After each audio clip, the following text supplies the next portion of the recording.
ลงตั้งแต่วันที่อนงสิ้นเยื่อใยตรอมใจนักหนาคนเคยรักมาเคยฝากความหวังกันมา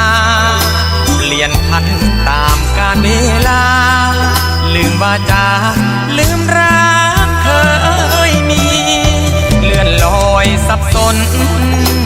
ดังคนเป็นบ้าไม่เต็มในอกมันเหมือนมีเข็มทิ่มแทงคาอยู่ทุกนาทีกินก็ไม่ได้นอนหลับไม่ลงเป็นปี